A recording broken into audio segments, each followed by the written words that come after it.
Welcome, lost souls, to another unsettling chapter of Echoes of the Dark. I am Violet Nocturne, your narrator, your confidant, your guide through corridors most would fear to tread. Tonight, we explore a story of exquisite entrapment.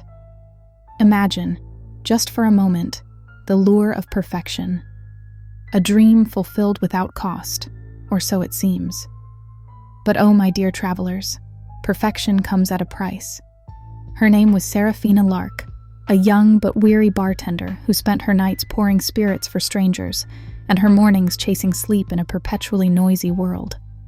She was no stranger to exhaustion, no stranger to longing. She wanted something better, a sanctuary from the chaos and the universe, or perhaps something more sinister, decided to grant her wish. It began with an invitation. Not a formal one, no. A casual conversation with a slick-tongued stranger named Mr. Elise. He was charming in that way, that both reassures and unsettles. A silver voice covering iron intentions.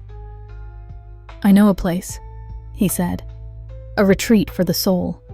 Quiet, free, and untouchable by the claws of this noisy world." He handed her a cream-colored card with embossed words that read, "The Velvet Cage." Serafina hesitated, but found herself dialing the number etched into the card. A melodious voice answered and invited her to visit that very evening. "We eagerly await your presence," it said, and then the line clicked off, so abrupt, yet not alarming enough to set off the inner bells of danger. The building was impossible to miss. Stark against the backdrop of a simmering dusk, it had no address, no signs of life. Just an opulent door lined in silver filigree. A butler greeted her, though he seemed more a shadow than a man. "Welcome to the Velvet Cage," he murmured, and led her through halls adorned with murals of blissful faces. Eerie, almost too blissful for comfort. Her assigned room was a marvel, a dream that seemed to anticipate her every need. Pillows softer than clouds, soothing music that whispered like a lullaby, temperature always perfect, and a window overlooking a horizon that looked painted by serenity itself. Serafina felt the tension leave her body, replaced by an overwhelming calm. Is this what it feels like to finally let go? She wondered. Night fell, and with it, the edges of reality blurred. She swore she'd heard faint whispers. They echoed through the walls, barely audible, but unmistakable. At first, she dismissed them as her weary imagination. Yet, they grew. Words not meant for her understanding, voices not meant for her ears. She leaned closer to the mirror in her room, and for a fleeting moment, she thought she saw her reflection pause, lagging as though it were a bad signal. Impossible. The velvet cage was too pure to host anything dark, she told herself. By the third day, even perfection grew peculiar. She noticed the windows were unyielding. They didn't open.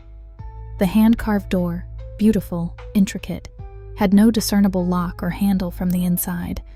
Meals were served through slots she hadn't known existed, plates that arrived full, but no knock, no footsteps.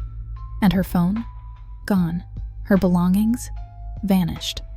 All except clothing crafted to fit her taste exactly, but of no brand, no origin. A creeping sense of captivity wrapped around her chest like a merciless corset. She confronted the butler when he appeared with mechanical precision to deliver tea. "Why can't I leave? Is this some sort of twisted trap?" She spat, but his face remained blank. His answer? Unsettling in its simplicity. "Perfection is sanctuary, Miss Lark. Sanctuary has its rules." Desperate, Serafina attempted to pry open the windows using anything she could find, only to discover they weren't glass at all. They were reflections of light projected on flawless stone. A genius facade meant to simulate freedom. The walls began to feel closer, the air thicker, and yet every inch of the space remained just as impeccably tranquil as the moment she arrived. "This is wrong," she muttered, pacing. "This is wrong. This is wrong." Then came the night she uncovered the truth. The mirror, Her silent witness suddenly seemed alive. Her reflection whispered to her now. "Look closer," it beckoned, as though it had secrets to tell. Reluctantly, Serafina pressed her hands against the cold surface, her breath clouding its polished finish. That's when she saw them, faint faces in the background of her reflection, just behind her own, their mouths moving in silent screams. The mirror began to ripple like water, its veneer thinning to a black, viscous liquid. Her reflection reached out, no longer a mirror image, but something other. It took her hand, its grasp unrelentingly cold.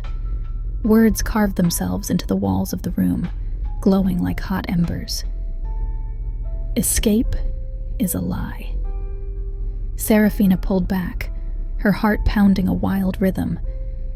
Every room she ran into, the library filled with books written in unknown languages, the dining hall echoing with hollow laughter, offered no solace.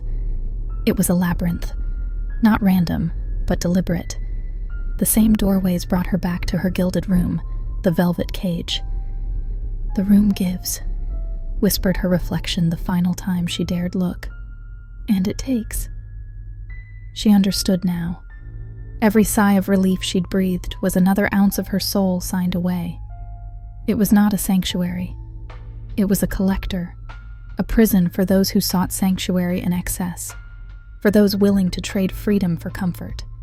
And so she remains, her reflection the only fragment of her true self. There are others trapped within the velvet cage, whispering, waiting for new arrivals they might warn, if they only could. And as for Mr. Elise, he's just as you'd expect, waiting in the world's shadows for another tired spirit to invite. Would you accept an invitation, dear listener? Beware of perfection. Beware of sanctuary too good to be true. And if you ever see your reflection linger too long, do not look away, but do not look too deeply. After all, you might not like what looks back. Sweet dreams, lost ones, sweet, imperfect dreams.